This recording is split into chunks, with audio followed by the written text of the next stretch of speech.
எல்லாருக்குமே ரொம்ப பிடிச்ச அரிசி பருப்பு சாதம் ஒரு முறை இந்த மாதிரி செஞ்சு பாருங்கள். ரொம்ப சூப்பராக இருக்கும். டேஸ்ட்டு சொல்லவே வேணாம், அவ்வளோ சூப்பராக இருக்கும். கட்டாயமாக ட்ரை பண்ணி பாருங்கள். ஃபர்ஸ்ட் இந்த ரெசிபி செய்கிறக்கு 1 கப் அளவுக்கு அரிசி எடுத்துக்கிறேன். எந்த கப்பில் அரிசி அளக்குறீங்களோ அதே கப்பில் 1/2 கப் அளவுக்கு துவரம்பருப்பு எடுத்துக்கோங்க.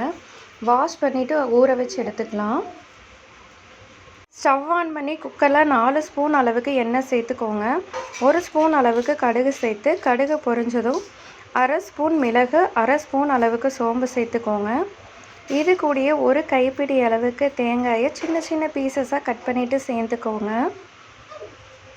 தேங்காய் 50% வதங்கினது 1 கைப்பிடி அளவுக்கு கொத்தமல்லியும் கொஞ்சம் போல் கருவேப்பிலை இலையும் சேர்த்துட்டு எல்லாத்தையும் நல்லா மிக்ஸ் பண்ணிடுங்க. அடுத்து நம்ம இதில் தட்டி வச்ச 1 கட்டி பூண்டை சேர்த்துக்கலாம். இந்த ரெசிபிக்கு இஞ்சி சேர்க்கணுங்கிற அவசியம் கிடையாது, பூண்டு மட்டுமே போதும். பூண்டு நல்லா பச்சை வாசனை போகிற அளவுக்கு வறுத்துக்கோங்க.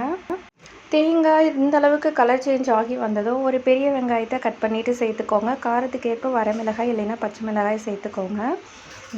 1 பெரிய சைஸ் தக்காளியை கட் பண்ணிவிட்டு சேர்த்துக்கோங்க.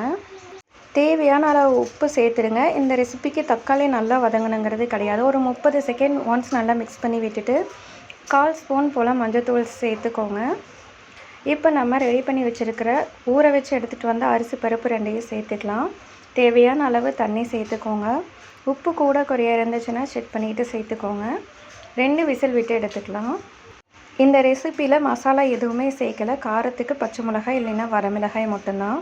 ஸோ உங்களோட காரத்துக்கு தகுந்தாற் போல் கூடி குறைச்சி எடுத்துக்கோங்க. பாருங்கள், சாப்பாடு ரொம்ப சூப்பராக ரெடி ஆயிடுச்சு.